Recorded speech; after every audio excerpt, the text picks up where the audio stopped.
Naranasan mo na bang paulit-ulit makakita ng parehong numero sa pinaka-random na pagkakataon? At isa sa mga numerong may malalim ngunit bihirang pag-usapan na kahulugan ay ang 828.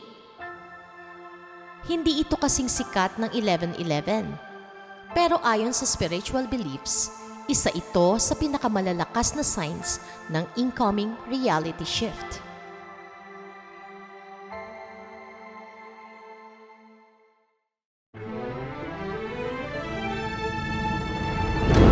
Sa ating mundo, ang lahat ng buhay ay patuloy lang sa paglalakbay. Iba't ibang karanasan man ang ating tinatahak, may hatid na aral sa ating tumatatak. Nagpapalago at nagpapaunlad ng ating spiritualidad.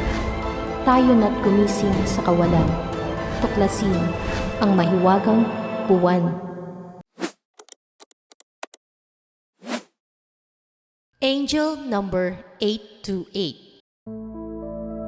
A powerful sign that your reality is about to shift.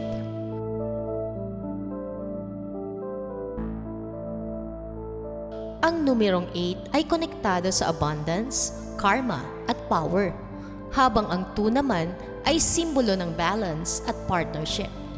Kapag lumabas ang 828, maaaring may malaking pagbabago sa career, relationships o direksyon ng buhay mo. Pero may kondisyon. Kailangan mong bitawan ang lumang version ng sarili mo.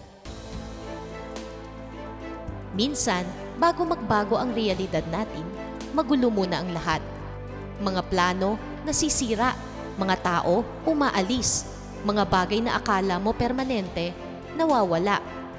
Pero ayon sa spiritual meaning ng 828, hindi ito punishment. Transition ito. Parang nililinis muna ng universe ang landas o path mo.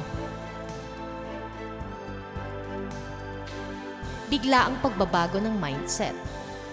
Ang biglaang pagbabago ng mindset ay kadalasang nangangahulugan ng mabilis na shift sa iyong pananaw, paniniwala o reaksyon sa mga sitwasyon sa buhay. Madalas itong dulot ng isang moment of clarity, matinding karanasan, trauma o inspirasyon, o pagtanggap ng bagong kaalaman. Depende sa sitwasyon. Narito ang mga posibleng ibig sabihin nito. Growth mindset. Bigla mong naintindihan na ang mga pagkakamali ay hindi katapusan ng mundo kundi hakbang para matuto. Maaaring may kaganapan sa iyo tulad ng pagkawala ng mahal sa buhay o krisis na nagtulak sa iyo na bigyang halaga ang ibang bagay gaya ng sariling kalusugan o kapayapaan ng isip. Minsan, ang utak ay biglang nagbabago ng pananaw bilang proteksyon laban sa matinding stress o kalungkutan. Ang pagiging detached sa drama. Ang pagiging detached sa drama ay ang sadyang pag-urong o hindi pagpapaapekto sa mga negatibo, magulo o nakaka-stress na sitwasyon. Ibig sabihin nito, pinili mong protektahan ang iyong kapayapaan ng isip sa pamamagitan ng hindi pakikisali sa tsismis, away o emosyonal na kaguluhan ng iba. Hindi ito kawalan ng malasakit. Ito ay simpleng pagtatakda ng mga sumusunod na hangganan. Pagmamasid. Sa halip na sumali sa gulo, tinitingnan mo na lang ang sitwasyon bilang isang observer nang hindi nagpapadala sa emosyon. Pagtutok sa sarili. Inuuna mo na ang iyong sariling pag-unlad at kabutihan imbes na ubusin ang enerhiya sa mga problemang wala ka namang kontrol. Pagpili ng kapayapaan. Mas pipiliin mo ang tahimik at payapang buhay kaysa makipagtalo o mag-aksaya ng oras sa mga walang kwentang issue. Kapag may feeling ka na may malaking mangyayari, ang pakiramdam na ito ay karaniwang tinatawag na sense of impending doom. Maaari itong maging sintomas na matinding stress at anxiety o maaari ring isang psychological na intuition. Narito ang 3 pangunahing dahilan kung bakit mo ito nararamdaman. Sintomas ng anxiety o panic attack. Madalas itong senyales ng labis na pag-alala. Ang iyong nervous system ay nag-o-overdrive Kaya ang utak mo ay nagpapadala ng fight or flight signal na nagpaparamdam sa iyo na parang may paparating na panganib. Mataas na stress o trauma. Kung may pinagdaraanan kang malaking pagbabago sa buhay, tulad ng bagong trabaho o relasyon, ang utak mo ay naghahanda para sa iba't ibang posibleng outcome. Minsan, ang trauma o takot sa hinaharap ay nagdudulot ng ganitong pakiramdam. Intuition o gut feeling. Minsan, nakakaramdam ang ating subconscious ng mga maliliit na detalye sa paligid natin bago pa ito maproseso ng ating utak. Halimbawa, napapansin ng iyong isip ang tensyon o kakaibang kilos ng mga tao sa paligid mo. Kapag may random opportunities appearing, ito ay yung mga biglaang oportunidad na dumarating. Tumutukoy sa mga hindi inaasahang pagkakataon tulad ng promosyon sa trabaho, side hustle o negosyo. Kadalasan itong bunga ng pinagsamang paghahanda, magandang swerte at kamalayan sa paligid. Upang mas maunawaan kung paano ito nangyayari at kung paano ito haharapin. Paghahanda. Ang oportunidad ay madalas magpakita kapag handa ang iyong kasanayan o skills o koneksyon kahit hindi mo pa alam kung saan ito gagamitin. Aktibong aksyon. Ang pagsubok ng iba't ibang bagay ay nagpapalaki ng tsansa na makatagpo ng mga bagong posibilidad. Lawak ng pananaw.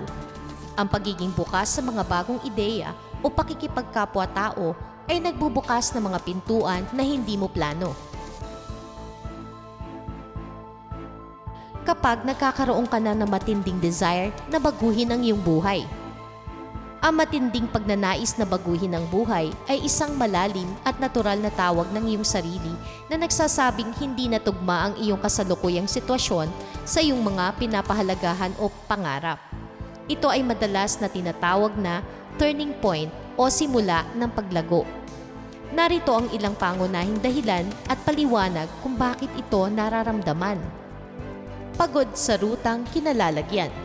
Maaaring nararamdaman mo ang tinatawag na burnout o kawalan ng direksyon sa trabaho, relasyon o pang-araw-araw na gawi. Pagkamulat, ito ang biglang realization na ang iyong kasalukuyang pamumuhay ay hindi nagbibigay sa iyo ng kapayapaan, kaligayahan o katuparan. Krisis o trahedya. Ang matinding pagbabago ay kadalasang nagmumula sa mga hindi inaasahang pangyayari tulad ng pagkawala ng mahal sa buhay, problema sa kalusugan o matinding pagsubok na nagtutulak sa iyong suriin muli ang iyong mga prioridad. Takot na sayangin ang panahon.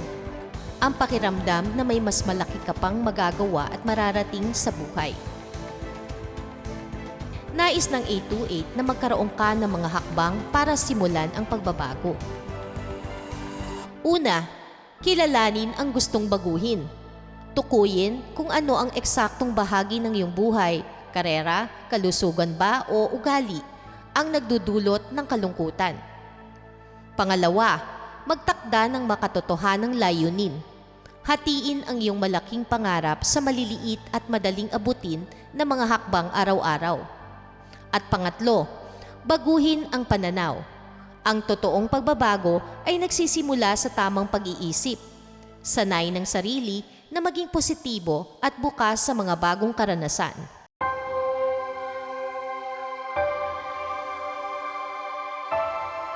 Kapag madalas mong makita ang 828, maaaring may bagong reality na gustong buksan para sa iyo. At minsan, ang dahilan kung bakit parang gumuho ang lumang mundo mo ay dahil hindi na yun kasya sa kung sino ka na ngayon. Narito na po tayo sa huling bahagi. At itatanong ko lang, anong angel number ang paulit-ulit mong nakikita? I-comment mo sa baba at baka yun na ang susunod nating misteryosong pag-usapan.